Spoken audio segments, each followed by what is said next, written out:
Aloha, I'm Jade from Reading Wave. I'm speaking with Jessica from Learning with Fun.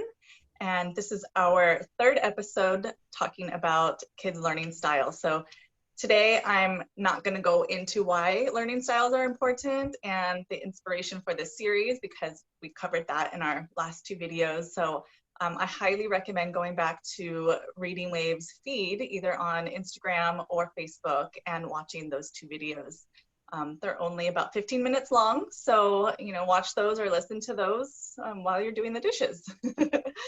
They're extremely helpful for parents who are just about starting to get their school year going right about now, and whether you've chosen to homeschool or do distance learning, or maybe you didn't have a choice.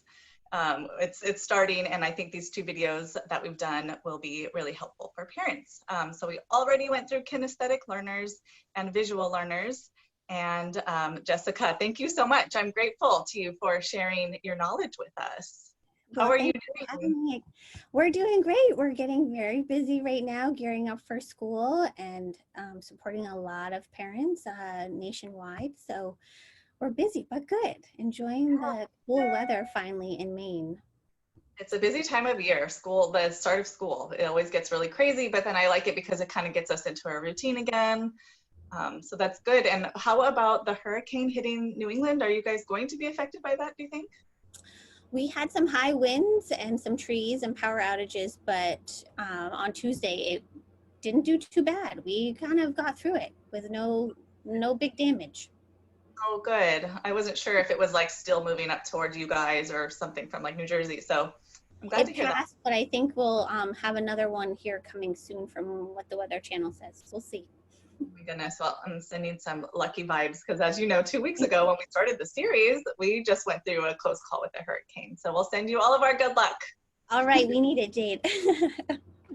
So today we're talking about, go ahead. Auditory learners. Auditory learners. Is that also musical learners? Yes. Is there a difference? Well, there is not really a difference. Music is a very big piece of auditory learning, and it's kind of a blend. Auditory learners learn best through music by putting things to like little jingles or songs that they can remember specific facts in, those types of strategies. Wonderful. Thank you so much. So go ahead. All right. Get away.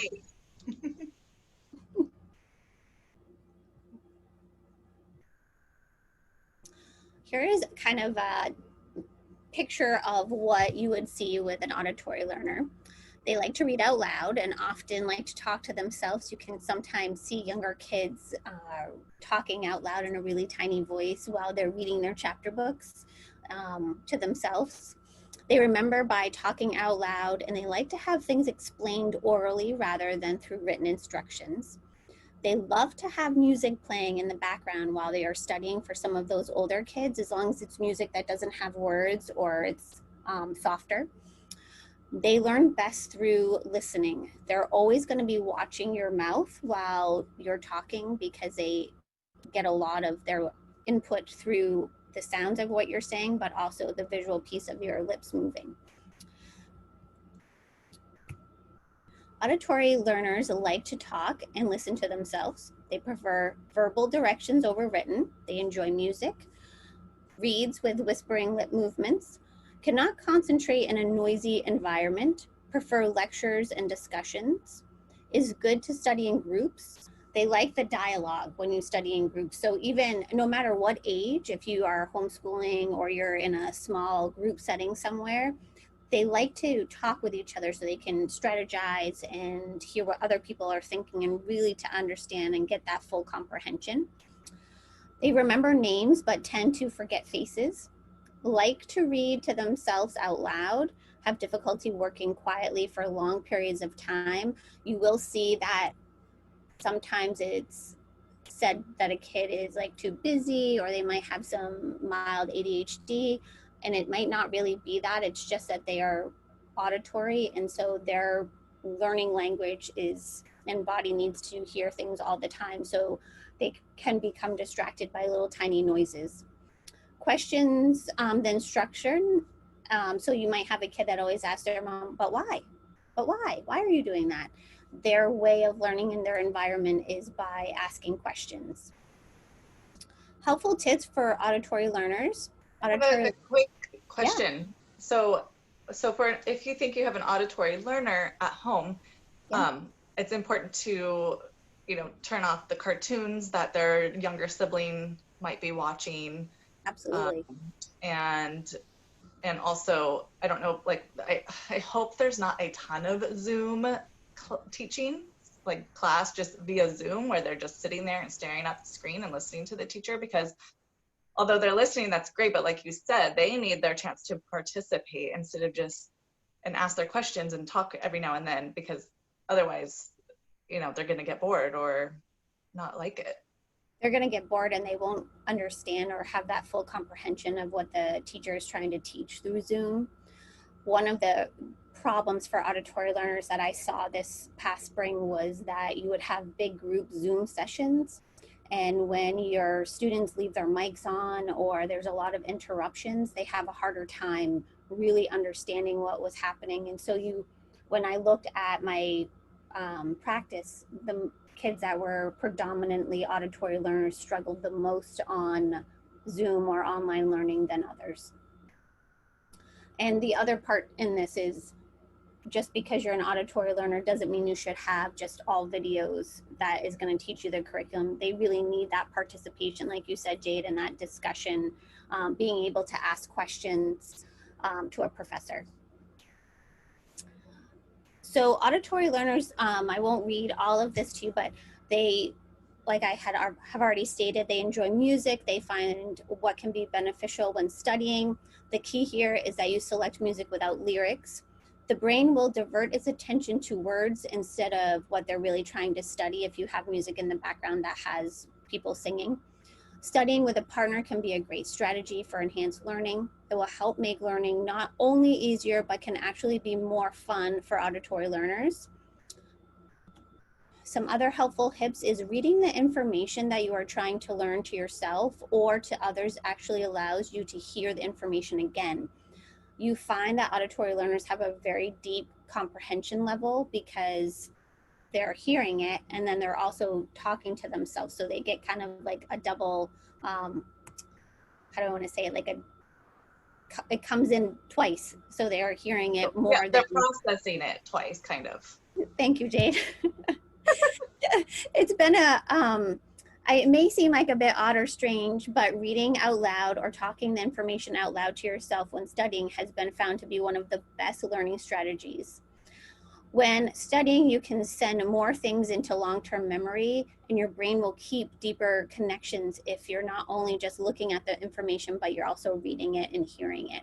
And that's why auditory learners tend to have a deeper comprehension level.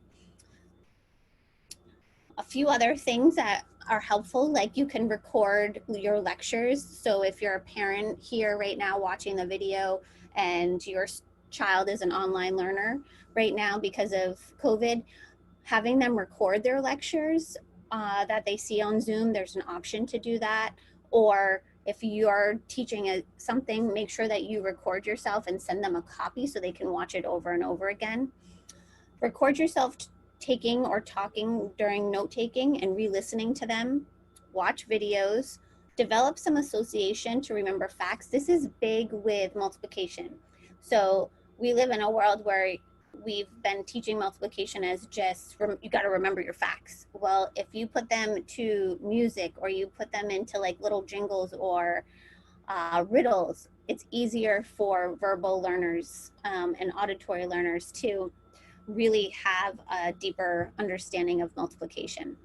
That's interesting. I kind of compare it to like learning a sight words, like learning by like just sight and just knowing that word versus like spelling it out with the phonics and sounding it out. So Yeah. interesting. That's the math version. The last couple of things I'd like to just put out there is visit, if they can visit their teachers in a distance learning situation or have an individual session with a teacher, that they can ask those questions outside of class if it is an offer via Zoom. It would be very helpful for people that are this type of learner because they need that chance to just ask their questions. By recognizing your individual learning style, you can decrease your stress and frustration as you master your material. Utilize strategies for unique learning styles is not meant to be limiting, but is meant to maximize your true potential. So knowing what type of learner you are enables you to really access the skills you need to have a less stressful academic life, which Yeah, means definitely. academics can become very stressful. Exactly. So you'll be more successful. And what I've noticed is that there's a little bit of blending in between each of the styles. There So, is. you mentioned in the visual learners that they'll watch your mouth more, but that also applies to auditory learners. So, I think we also, maybe next week, let's put that on episode 4. Let's talk about blends and how learning styles can work together and what it means to have a dominant learning style and then some subsets and all of that stuff. Let's go into that next week. That sounds a wonderful idea because there's so many different blends between all of them. Yeah, definitely. Well, thank you so much. Thank you, Kate. Thank you to everyone watching. Share these videos if you think they'll be helpful. Share them on your feed. Send them in your story to your friends, whatever, things like that. And then also save them so you can reference them later when you actually need it. You're like, what did they say about that? Like, oh, I think she said something that my child was doing this, so knowing and recognizing it. So share and save these videos, and we'll see you next week. Thank you so much. Bye, Jessica. Bye, Jade. Thank you. Bye.